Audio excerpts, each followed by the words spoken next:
Action! Fire! I like it up in there.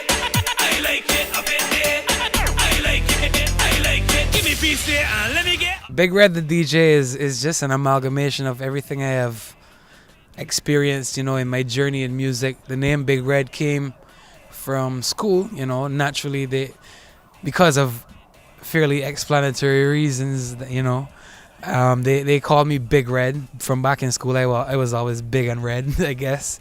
But I started my involvement in music as a DJ, so it became, I was basically DJ Big Red, and then I started to do some production and mess around making some beats and stuff like that. And then, naturally the recording process came after that. But Big Red the DJ, it all started from me being a DJ as my involvement in music, and that's the brand that I'm taking forward with me now. After I left school, I majored in media and communication, and that's where I guess I still have a passion for it. I worked on radio as well. Anything to be involved in the media is pretty much what my life goals were around. But with the success with the music, and I know that I'm a very talented individual. I don't want to waste the talent, and I'm still young, and I know I have what it takes. I know I do the music that people love, and I'm going to continue doing it. But, naturally I don't expect to be jumping up and down on the stage until the end of my days. So, yeah, I do have other career aspects and business aspects of my life that I would like to pursue. But, yeah, for right now is the music. But, yeah, anything involving with the media, that's where I'm going to be. That's a song that basically put me on the international scene. I was in a party back in December of 2010, I believe, and I was, just chilling or whatever, and the DJ at the time, he started to hype the girls and started to say 6:30, 6:30, 6:30, and then I saw these girls just bending right over. And, they were not looking back. So I was like, mad, sick concept. And then, at the time I was working with King Bubba at Plata Studios. And, we had the rhythm there, and we just had a vibe. And, I went home in like 2 days, had the song ready, and the rest is history. I used to play some steel pan when I was, in my younger years, like around between like the ages of 8 and 11 or so. But I wouldn't say I'm proficient on an instrument. When I'm doing my own production, I do play my own keys, I do play my own chords.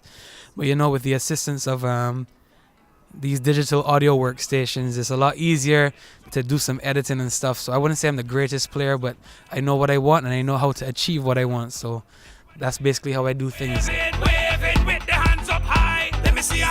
Berlin Carnival was one of the most amazing things I have experienced, especially as an artist, because, naturally I've done a little bit of traveling, representing my songs throughout probably like North America and stuff. And naturally, I was always in a predominantly West Indian audience, but going to Berlin and actually singing to a lot of people that were not from the West Indies, namely the local native Germans, that was an amazing feeling, especially to see the way they appreciated and they can sing along with the songs. They actually took the time out to learn the music. That was an amazing experience. So I guess, that was the main point of me being involved in Berlin Carnival 2013. Success for me as an artist is when the entire world, all the continents know about Big Red and know about the music that I represent, which would be soca music. But then also, we have these monetary figures in our mind that we would also like to achieve with that popularity of the music. So, naturally, when I guess I can consider myself to be able to not work ever another day in my life for my earnings from music, that's when I would consider my career as successful. If I ever need to unwind, it can be a simple walk on the beach. You can go on lime on the beach, stay on the beach, just be peaceful to yourself, hear the waves crashing, and then naturally go for a swim afterwards. So anywhere. It's not any specific beach. There are lots of wonderful beaches in Barbados. So yeah, the beach. I would just say the beach and be stereotypical, the beach. Down to the ground and turn it around. There are lots of great artists out there, and I appreciate them for what they do. But me, from a Bajan perspective, the only artist I ever really looked up to was Lil Rick, because Lil Rick did the music that connected with me as a youth, that I could feel, before. Soca music had a certain sound that, well, I don't know about most people, but it wasn't quite appealing to me. We liked some calypso songs and stuff, but it didn't really connect with me or my generation as a youth. But Lil Rick was the person that brought about that change and that real interest in the music for me. So yeah, if it's anyone, I have to say Rick. Yeah, big up yourself. Down to the ground and turn it around. There was this one incident in Toronto where I gave this girl a juke, and she flew forward and she hit her head, and the place went mad. And the exuberance of the occasion, everyone was like, wow, whatever. But then I got to find out that she actually hurt herself. She hit her head and bumped her head so hard that it hurt her, and then it was swollen afterwards. So that I would say probably that incident.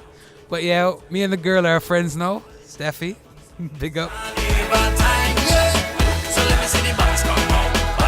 Well, right about now is leading up to crop over time in particular. So I have some songs in the works. As soon as I get back to Barbados, we're going to be releasing and pushing them.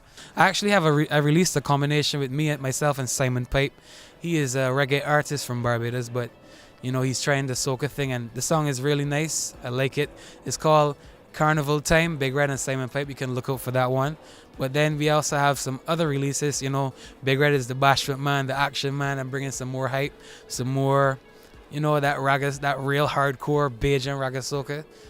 Yeah, we can expect some nice things, man. The ladies, you won't be disappointed. Trust me.